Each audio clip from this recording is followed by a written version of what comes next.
Engine 1 from car 1. Car 1's on scene. If you've been command, give me a CAN report.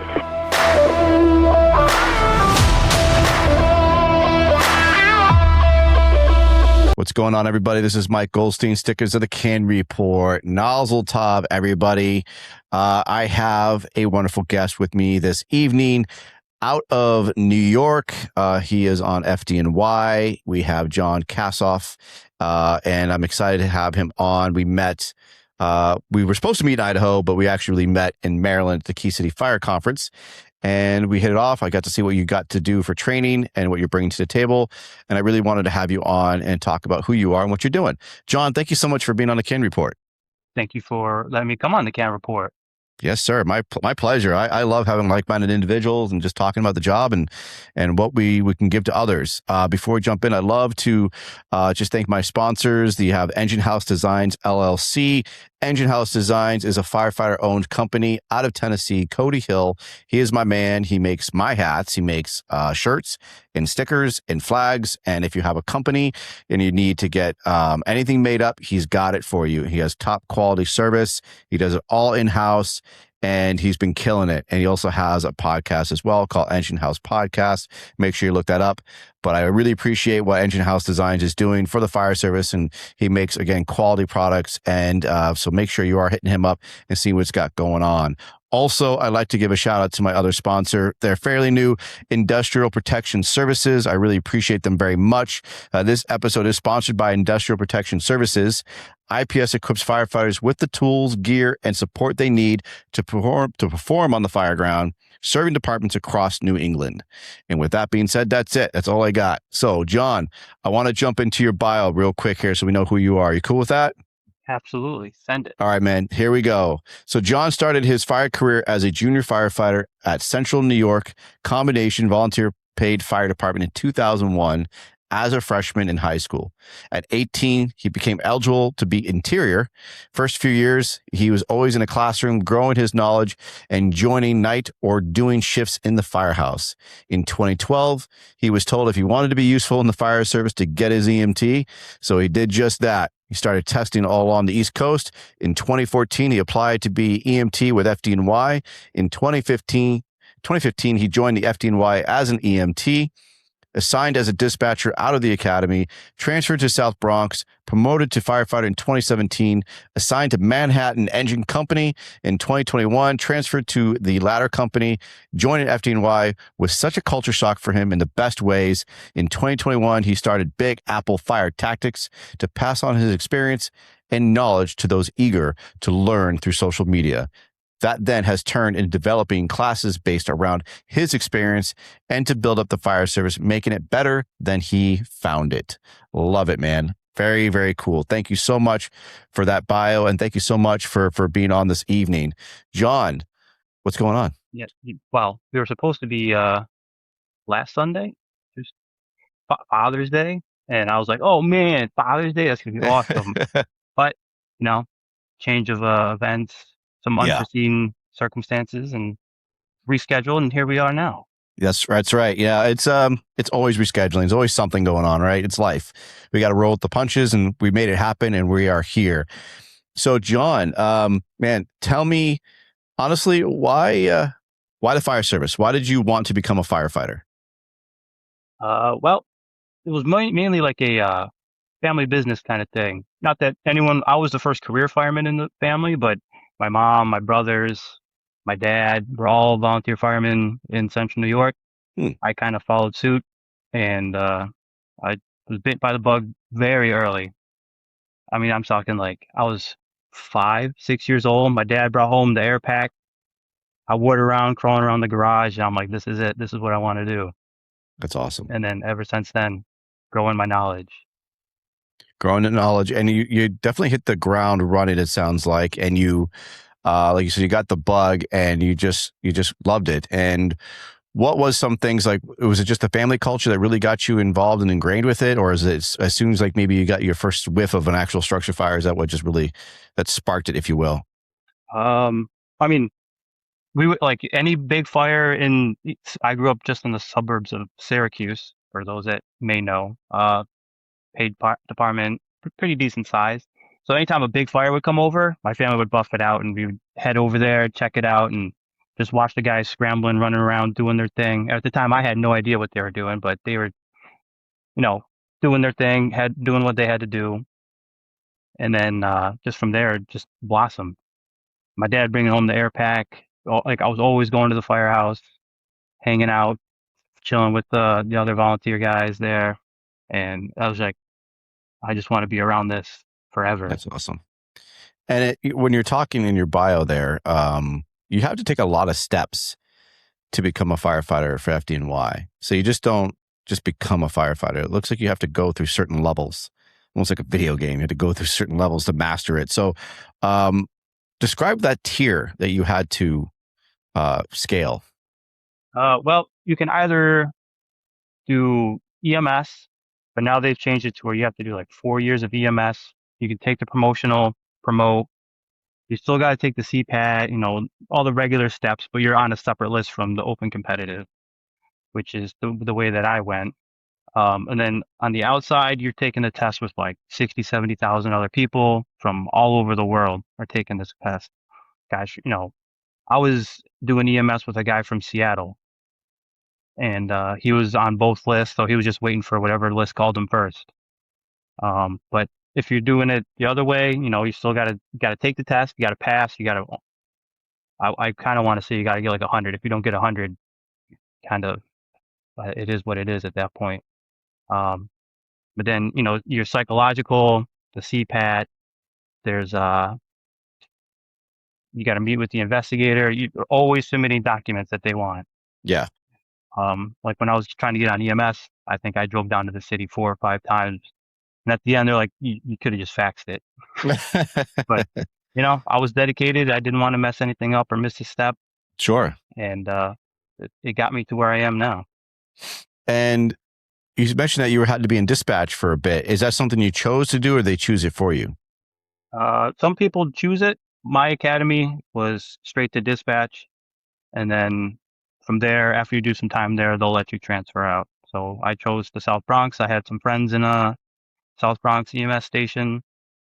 So I transferred to them, and I did a couple years there before getting called for promotion.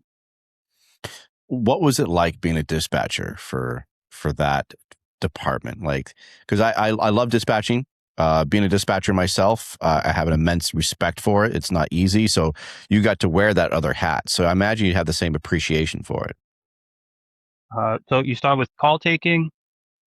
So it's like nonstop all day, every day. Like you can see the run numbers. I think EMS is nearing 2 million runs by themselves now, 1.8 million, somewhere around there.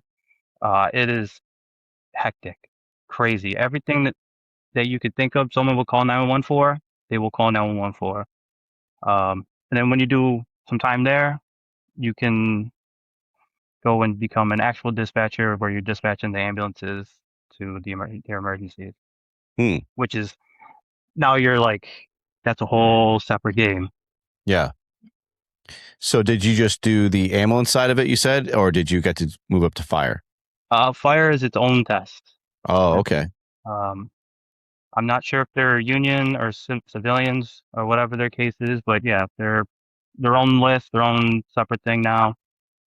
They can now promote from being a fire dispatcher to fireman now. Gotcha. Just open that route up.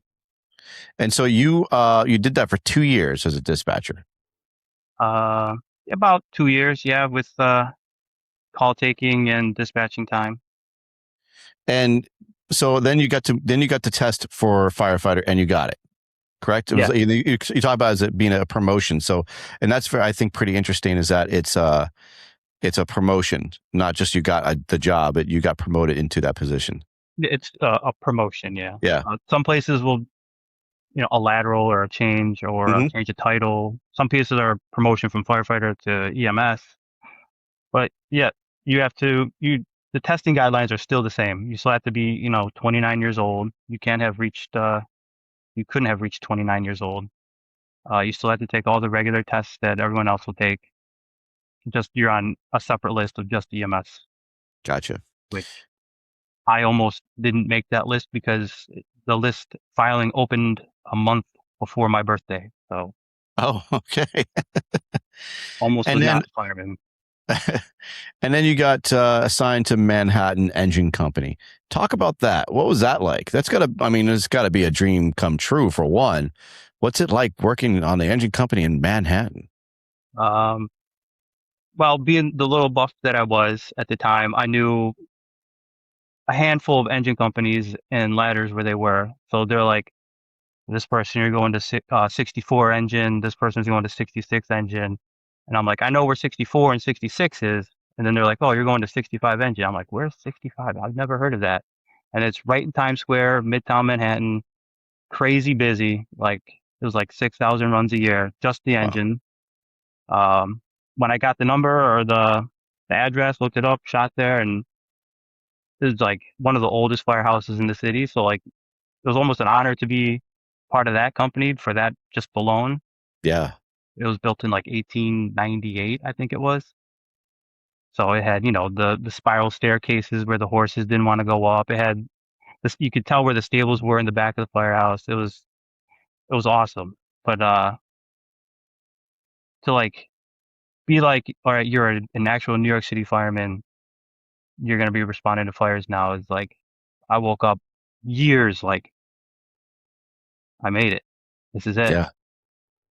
Especially all the hoops that you have to go through to be part of that is gotta I guess you just never take it for granted, because we all know that standards have changed. We've had, departments have had to, I hate to say lower their standards, but on some places they do because they need the staffing. And unfortunately, we don't have a lot of people coming through the doors in the American Fire Service. And there's places that desperately need people. So there's certain things that they drop. And with that, I guess the position comes easier. Right. Like maybe the probation shorter. That's how they get people to come in, or, you don't have to take a physical test now, or, there's certain things that come with it that they subtract so they can get more people in. And then I think with that is the people who do that or get it in a little bit easier don't realize how good they got it. And so they start to forget how much they wanted this because it came easy. As you had to literally spend years trying to get on this department. So I imagine anybody who has spent years trying to get on one department, you're never going to take that for granted.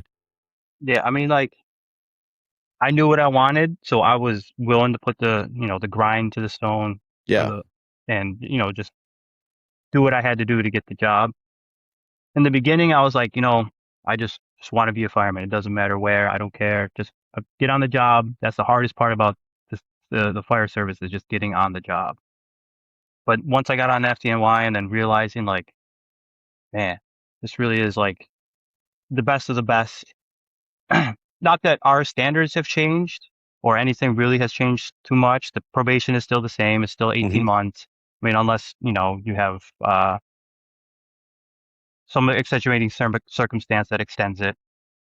But it's like, you're right. Some people do take it for granted. Like when they get on the job, they don't realize, man, I could be somewhere else making, $30 an hour.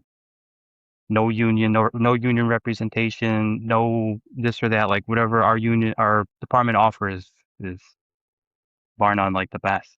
Yeah, absolutely. And also because again, you are on FDNY where the world knows that department, like, it's amazing. It's gotta be an amazing feeling to just literally wear that badge and have that patch and have that tradition and legacy of being on the biggest department, that on the East Coast here, and just that notoriety. And how do you not let it go to your head? How do you not let that, uh, with that status symbol, if you will, because it's easy. Like I was thinking about this today. I was driving home, and I think it's good that we all have an ego. I think it's good that we are confident, because we should be confident in our skills. We should have a swagger to us when you start developing your skills years in, right? I'm not saying for rookies, because we all know not yet, they don't know how to do everything. But, 15 years, 20 years in, you're going to develop a bit of a swagger. You're going to have that, a bit of an ego and that confidence, because you've you've done so much and you acquired so much knowledge. So you kind of have that way about you because you know what's coming next. But I think there's a good line though you have to walk because you don't want to be overconfident and you don't want to be egotistical. Yeah. Because then people are just gonna think you're an asshole. No, So I mean, there's plenty of those guys around. Don't think that it doesn't happen. It's it happens everywhere, and that's what I'm saying is that it's a difficult line to walk, but especially when you're on an amazing department like you are on, it's got to be difficult to not walk around. Your head's out here because you're doing this job and on this department that people idolize. I mean, there's TV shows and movies about this department. So how do you not get that kind of that head to you? well, like when I joined the fire department, in Central New York, it was DeWitt Fire Department at the time. The one guy that I kind of latched onto is like, never forget where you came from. So that's kind of what kept me grounded this whole time because, they're a 3-man engine. They're busting their balls just as much as us. I mean, they may not catch as much work as FDNY, but they still grind like we do. And, there's no ego to have there. They're not, like you said, they're not the FDNY. So I never forgot that I came from a small time department. I was a nobody there. I was probably an asshole at one point. And I just, I never forgot. So I just keep myself grounded, and there's a line that you got to walk, and it's okay to cross it every once in a while, but as long as you teeter back, and you're not going way far off over the end and turn into that asshole, like you said, yeah. Yeah, absolutely. And I think that's absolutely right there. Staying grounded, being humble, getting humbled brings you right back to earth. I mean, it happens to me quite often where I get humbled and have to realize like I need to get back down again. And I've got earth is down here and my head was up there. But when you get to do as much as you guys get to do, it's got to be an incredible feeling for that. So you got to do the engine work in Manhattan, and now you're on the truck company, correct? That is correct. Yeah. And so what was that transition like? Was it fairly easy or was there a lot to learn after that? Like coming from, it would have been easier if I was in a double house, so an engine and a truck.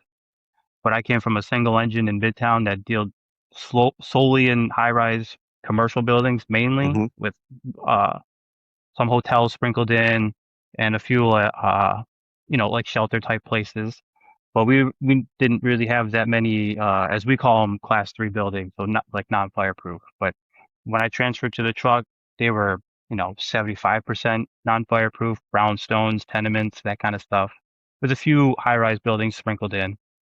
But the learning curve of the truck is immense. Like the engine, you EMS, stretch lines, put out the fire. If we got to do like a technical rescue, the engine might hop in there to help package the patient.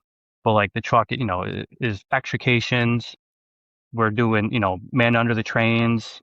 We're getting under the trains, getting dirty with, potentially live third rails there, which, are whatever thousands of volts. We're getting in the holes. We're going over the sides of buildings. We got to do the roof rope rescue, climbing ladders, putting aerials up.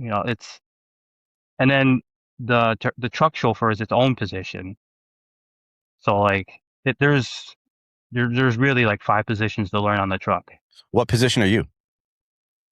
So that's kind of dealt with day by day. Okay. So like if you're on overtime, you kind of pick last. We're like a gentleman's club. So we'll be like, we'll go in seniority order.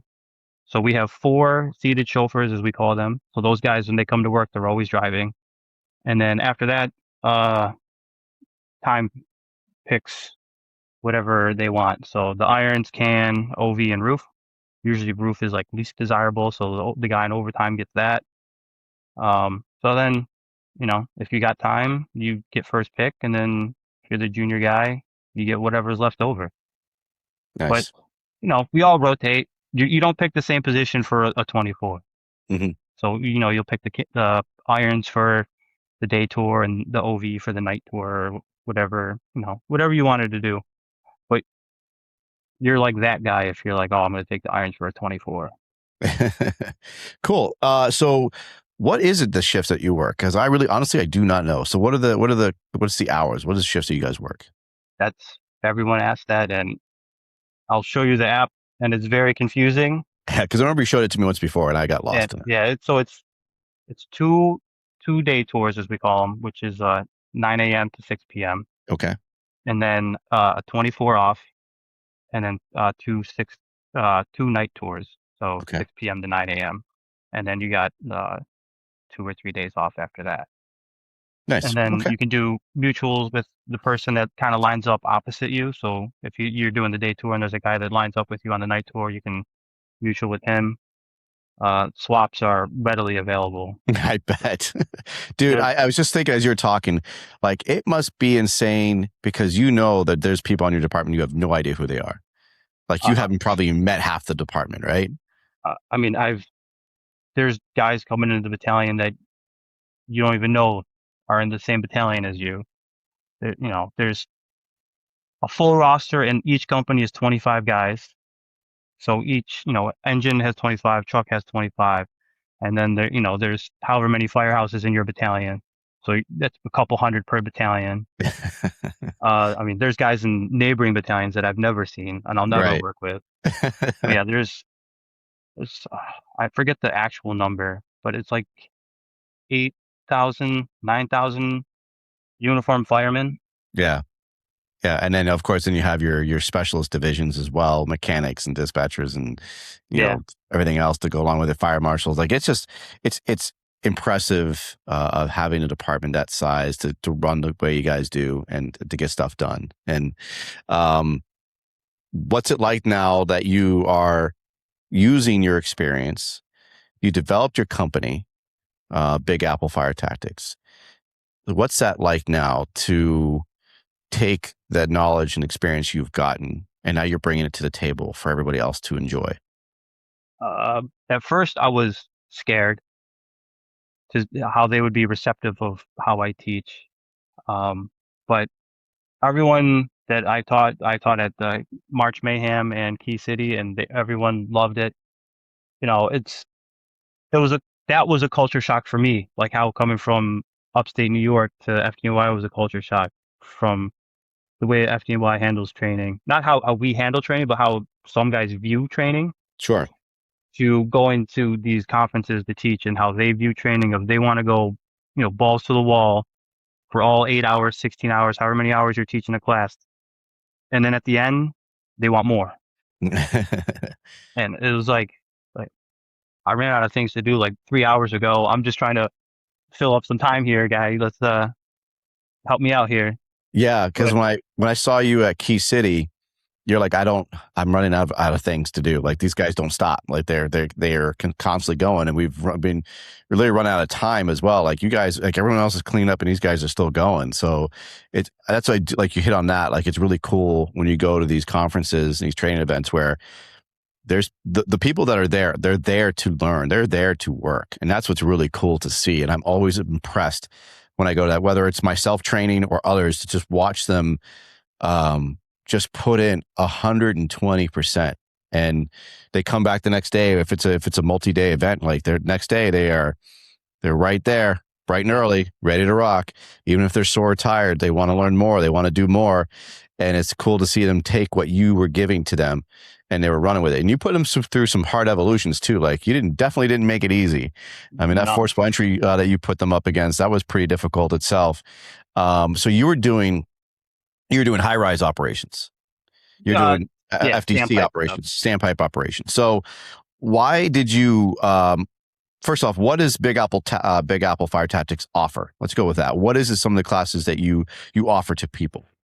So right now I have a game plan, a set thing for standpipe operations and a truck company. Like first do search operations, kind of like getting ahead of the hose line, kind of like being aggressive, as they say. But that's more to get you comfortable knowing that the hose line's coming, but it's not here to protect me. The standpipe is, there's hardly anyone really teaches standpipe operations. And as you can see, probably in your area, even where I live in the, the suburbs of New York, there's high rises popping up with standpipes, and there's a lot of ill-equipped, not trained guys trying to figure out how standpipes work. So with my experience in the Midtown Engine Company and the truck company, which I still work in the engine every once in a while and catch fires in high rises, passing my experiences and the knowledge that I have from that to uh, pass it on to the other guys that hopefully they can pass that on to their department. I mean, hopefully they, a little repeat customer would be nice, but Why do you think that, especially for FTC and sandpipe operations, why do you think people get confused in it? Or do you think they get confused or lost in the operation side of it? Do you think is it not a well-known skill yet? Is that the reason why? Or again, like you just hit on, like a lot of people, especially in rural areas, don't have them, but it just seems like there's a lot of moving parts. I think people get lost in it. Is that accurate to say? yeah, I mean, cause you gotta get the pressures right. If you don't get the pressures right, you're not gonna get, the good streams. Um, it's a lot of like, big on, I follow Instagram a lot, and I just saw a department that had high rises for a long time, but now they're just like, oh, we just developed a program for standpipe operations. I'm like, you've had, high rise buildings for 20, 30 years. I think you should have had something in place before.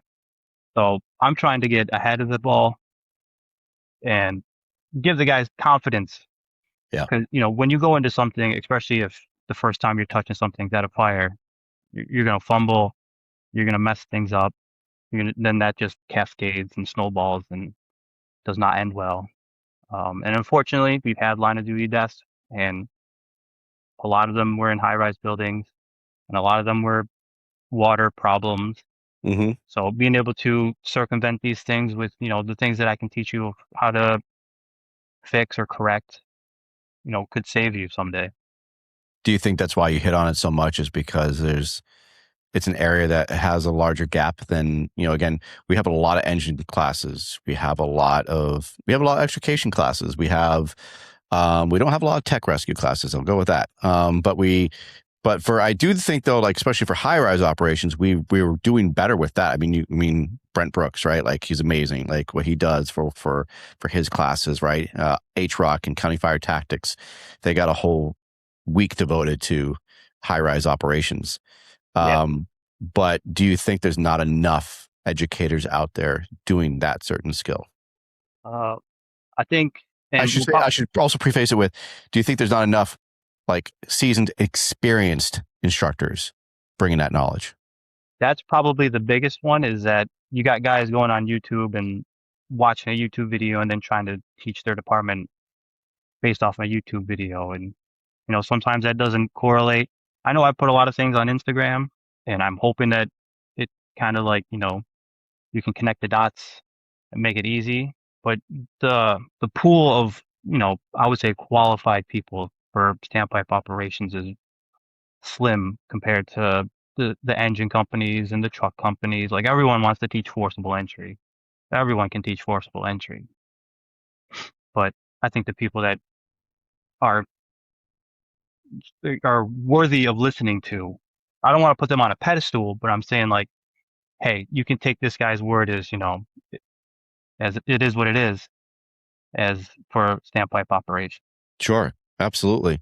And you, like you said, you also put on Instagram too, and you have your Instagram channel, and you do talk a lot about ladder operations as well, like setting up ladder operations and getting outriggers placed and everything else. And so you're offering those services as well, that education. So do you also offer a ladder ops class, or is it more of the high rise operations, that type of stuff? I would say that it's not worthy of a conference yet, but if you come to me and say, hey, how do I do this? Or can you come here and show me, some things? I could do that. But I don't want to put myself out there. Not that I'm not confident, but I don't have like a game plan set for ladder ops. Gotcha. Compared to like the search class that I'm just starting to put out into conferences now that I've applied to.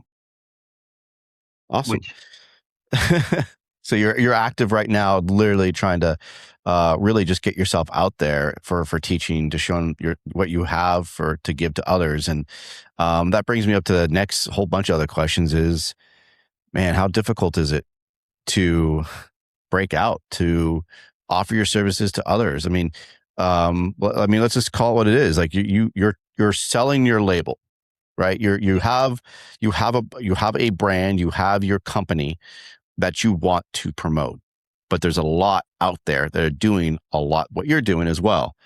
So has it been difficult getting your applications in and getting actually accepted to classes, or to be able just like to go to the conferences and teach hands-on classes, let alone a presentation? so I applied to a bunch for this year, and I only got into Key City and March Mayhem, which thank you guys, that was awesome. Love to come back next year. Um, and I've done a couple for next year so far, but the pool there's a lot of companies out there, and I'm trying to hope. I don't really want to use FDNY, like, oh, he's a big FDNY guy, as like the push behind it, but I want it to be like, oh, so this guy has enough experience that he can teach us some outside the box shit. Yeah. Because our response area is vast, not in square footage, but in complexity and different types of buildings. Like if you look at the street across from my firehouse, you're going to see like 4 different types of buildings next to each other. And like nuts to butts, you'll have like a class 3 building, you have a fire resistive building, a fireproof building, and you're just trying to, for my area, it's very difficult to be a fireman on the truck company. Yeah. So I'm trying to push, like, I know my shit. I've been around the block a couple times. Not that like, some guy from whatever department is trying to push his class, but I'm hoping that with what I have, I can be different from everybody else. But Sure. it's hard to like show that without actually showing you. Well, I mean, you said it too. He's like, I don't want to sell myself as a big FDNY guy, but it is a sell point, because that people know that you do work. People know that you are working in these large buildings and doing this not just once or twice, but you're doing it like multiple times on your shifts. Every time you work, you're usually having to do something of those skills. And I mean, honestly, you've been taught by the best of the best. So you have that background, that knowledge, and that does help. But it's got to be difficult also, though, to teach it when you don't have an audience to teach. And you can do the job, but if you can't teach it, right? And that's the hard part, is like trying to break in to actually teach it, because we've seen instructors who are well versed and they have incredible experience, but if you don't get to actually do it, it's going to come off very foreign, and you're not able to break it down. Even if you get to do it, it's sometimes just not natural, right? Yeah. Like it is difficult. It's such a skill, I think, to be an instructor, and that's why I always take great pride in it, because you could call yourself an instructor, but if your students are failing, they're not picking it up, it's not necessarily their fault. It's how you're delivering that message. So how do you break it down? How do you make them understand what you're trying to deliver? I try to teach it how I would like to be taught. I'm very like, point, show, make me do. This is how I would do it, and then I would make myself do it. So like everything that I do on my page is me doing it. Mhm. So when I went to the conferences, it was like I went through the motions with them. I showed them how to do it. I talked to them about it. I watched them do it. I corrected whatever they had to, if there was something wrong, corrected it. So my teaching was like, all right, just imagine everyone is me, and how would I want to be taught? And there's no yelling. We were goofing around. We were having fun, but it's, serious when we had to be serious. But, Right. I'm there to have fun and teach what I have to teach. And if guys are relaxed, they're a little more, apt to learning, unless they're like on guard, trying to be like, oh shit, I don't want to fuck up. But like, yeah, so I just how I would want to be taught is my teaching points. Hmm. I love it. It's like I said, it's definitely every instructor is unique, and you can't just necessarily mimic or regurgitate what you've already been taught or try to act like somebody else. It's just not going to work. It's going to come off like you're a robot. And again, if you don't get to do it often, then it's hard. Like saying being a presenter. Like if you're not presenting, you're actively doing it, you're just not going to be good. You have to practice that skill, how to read the audience, how to walk the room, how to, not have your back to them or, literally try to actively not sweat over everybody. Like it's a nervous thing. And you have to practice it constantly, whether you're an instructor or presenter or, anything in that field. So do you feel that you've gotten more opportunities as you've now gotten to go to a couple of conferences? Have people reached out to you and say, hey, I really enjoyed what you taught us and I'd like to have you in over our department, or has departments themselves reached out? I did have a few guys contact me through Instagram, and I gave them my email, that they're like, it was awesome. And I haven't had anyone offer to, hey, come by and teach, but I've had some guys, maybe if you're in the area kind of thing, swing by. Or I've been like, hey, if you got some time, I can come out there and show you some more stuff. And they were, receptive to that. But I've definitely had a few guys reach out and, thank me for what I showed them. And they were pleased and grateful that I was there to show my knowledge. But yeah, they liked that I knew what I was talking about. Like, Yeah. not that I went on YouTube and watched a video and then went to teach them. Like, I actually went through it. I've been to fires and high rises. I've, been every position in the engine at a high rise fire. Yeah. So it's, So with that, like, do you go around with a notebook at work every time you've got these certain calls and like documenting that and writing like how, remembering that? Or do you go back to your station after, certain calls and use that as your teachings? Because I do that a lot with all my thinking and reflection. And if I want to bring something back to other students, that's usually the calls I'm writing down in my book and like, okay, I remember this, or I like literally I screwed it up. So I remember now not having to do it again, but I'm going to teach that to others of how I screwed it up. I'm going to show you how not to do that. So you don't have to have that worry. it's funny you mentioned that. I do. And it's usually in my book bag that I bring to work is a notebook that I jot down ideas for uh, an Instagram post or things that I want to add to the class or take out or change for the class. Like this notebook, it's that thick and half of it's filled up with just doodles of all like layouts of stuff or how I can change something. But I also, I have my phone. So if I see something, I'll take a picture, I'll take a video of it. So far I haven't gotten in trouble, but I try and keep it as ambiguous as possible with that kind of stuff. No addresses, Yeah, be respectful. exactly. So, do you also talk to some of your senior guys as well and ask about how to do it, or are you constantly picking their brains and letting them know like, hey, I've developed this training company and I want it to be really well, because honestly, you're also representing your department regardless, right? They know that you work for FDNY, and if you're out there teaching, if you're teaching crap, it comes back to your department like, yeah, that guy Jon doesn't know dick about dick and he works for you guys. So like, do you reach out to them as well when you're on shift and like, hey, I'm going to be teaching this class. Can I show you what I'm going to teach? And can I present this to you guys? Yeah, I've run it through both the engine and the truck guys, and they're pretty receptive of it. Most of them are like, "Oh, you fucking buff, whatever. Go do your thing, whatever you gotta do." But yeah, like with the standpipe stuff, I was sitting there picking the couple of the senior guys' brains about certain things, and they were either shocked that I knew as much as I did, or they had no idea because when I do the I deep dive. I'm doing a lot of research because we don't have everything that everybody else has. So I need to make sure that I'm confident in what I teach for stuff that's not really applicable to the FDNY, but will be applicable to you. Sure. So there's certain valves and stuff that we have that you don't have or you have and we don't have, whatever the case is. but I did a shit ton of research.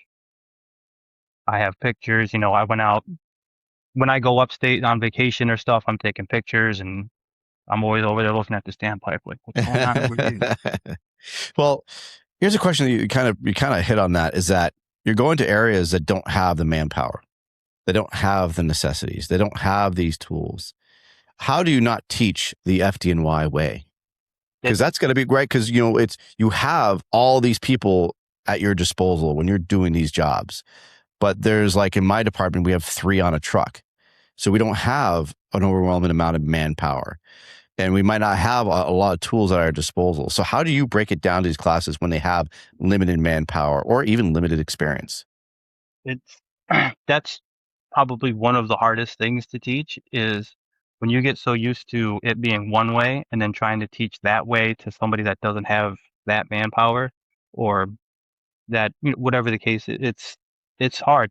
But then again, I bring it back to I never forget where you came from. So I've figured, how would they handle it, and then adapt that to what I'm teaching. So, it's a lot of places the officer is stretching a line. FDNY, it's it's the end of the world if an officer touches the hand line. Yeah. Or the chauffeur. The FDNY, the chauffeur is, if he's pumping, he's at the pump panel. Other places, the chauffeur helping stretch, masking up, going inside. So I try and teach, like, these are the positions that you need. These are the positions that you don't. If you have it, it's awesome. It's great. It helps you a shit ton.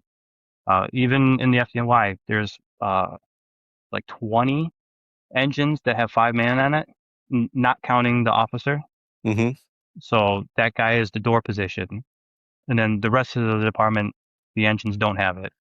So it's like a good to have, but it's not necessary.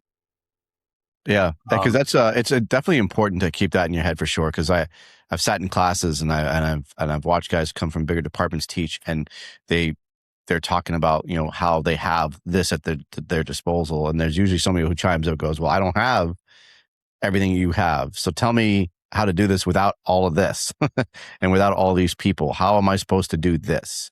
So that's especially, again, volunteer departments, because they might have, there's areas in volunteer department worlds where they have really big buildings and they're going to have mid-rises and they're going to have sprinklers and they need to know how to do this, but because they're volunteers, they're not doing it all the time. They're dedicating themselves because they have their full-time jobs and the calls don't come in as often. So that's going to be pretty difficult when you're teaching somebody how to do this and they don't have, and sometimes it literally is going to be just the 2 of them, or it'll always be a different person that they're going to have to work with, because you never know who's going to be showing up. So that's going to be a whole different world to teach. Yeah, for those, it's one of those high risk, low frequency type of events.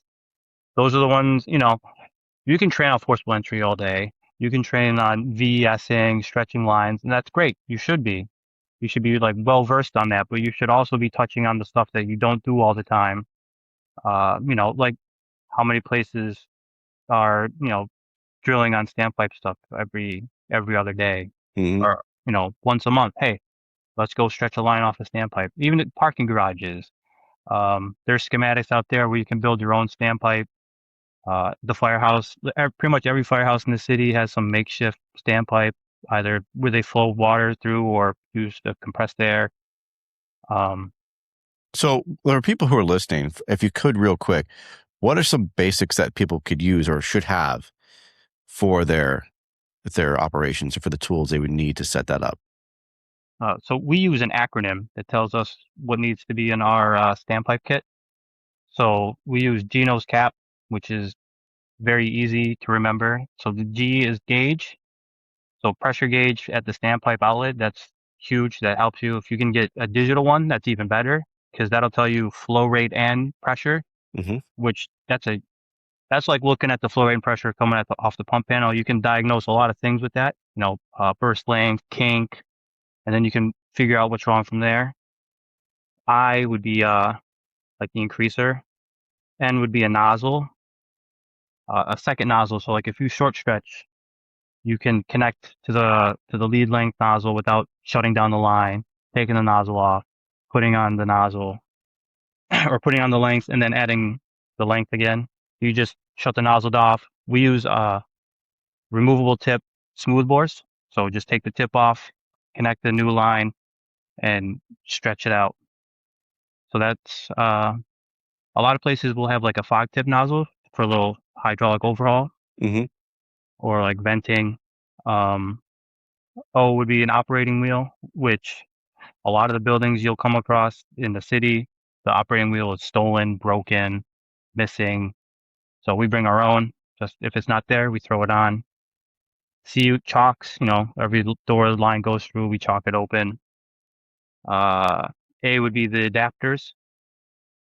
So if you need, whatever from the outlet to your hose line, if that's a different thread type, it's not going to thread properly. So if we go into a building that we know, oh, this building doesn't have FDNY thread, we just put on the adapter and connect the line and go on.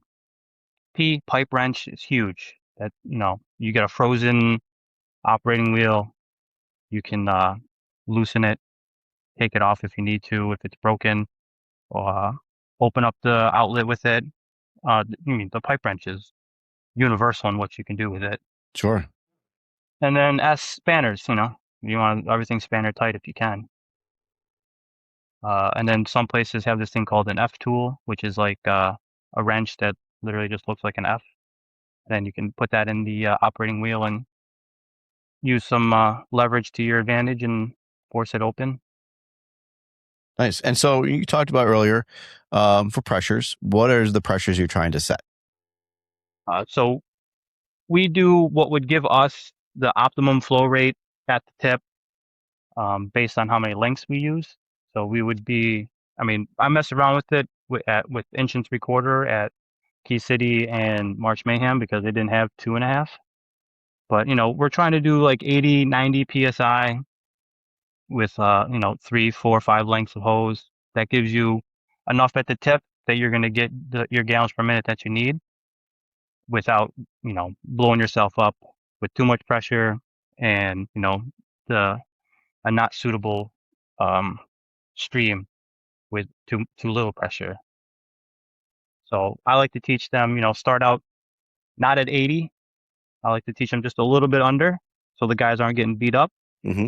And then the gallons per minute you lose by setting it just a little bit lower is marginal.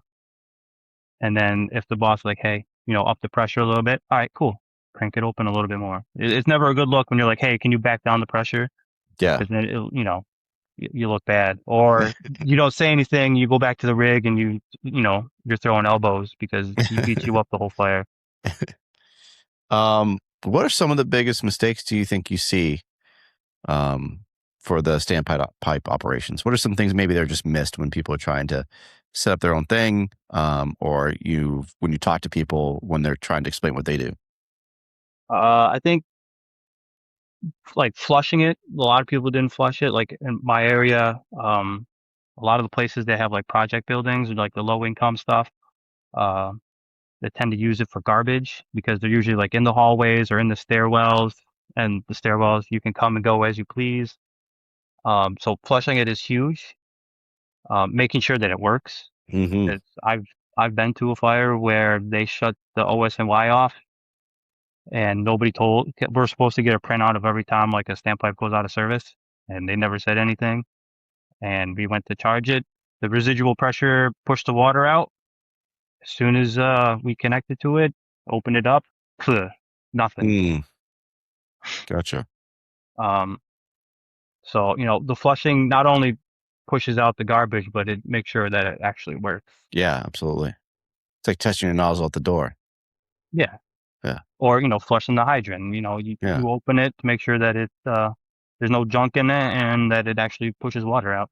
Absolutely. And then setting the pressure when you're not flowing. So when you have the static pressure. Mm-hmm. So they will charge the line and then they'll open it all the way because they don't see the needle move on the pressure gauge, or they'll close it all the way and then they'll open the line and then it just goes flat. So that's why I'm trying pushing big on this, is because that's, a a huge issue if you get into the heat of things, especially if you're low manpower. You set it, you do the whole set it and forget it thing, and then you take off, and then they open the line, and either there's way too much pressure or there's no pressure at all. Yeah, that's a good point. Absolutely. Those are good points for sure. And these are things that are valuable. I love that you're bringing them to the table for people to learn from. And again, like you said, you have things from your own experience. That's what you do is teach people from the things that you've learned, and whether your mistakes or others' mistakes, and help them not to make them. Yeah. Like I think I taught at I think it was between Key City and March Mayhem, or March Mayhem and Key City. I'm sorry. I had a high-rise fire, and the first two engines stretched like there was a miscommunication, and they stretched too many lengths. And not that it was an issue, but they could have gotten away with one or two lengths less than what they had. Mm-hmm. So like Gotcha. I try and harp on like radio communications, which I try and get radios, but nobody's been willing to give me a couple of radios. But like radio communication is huge in standpipes.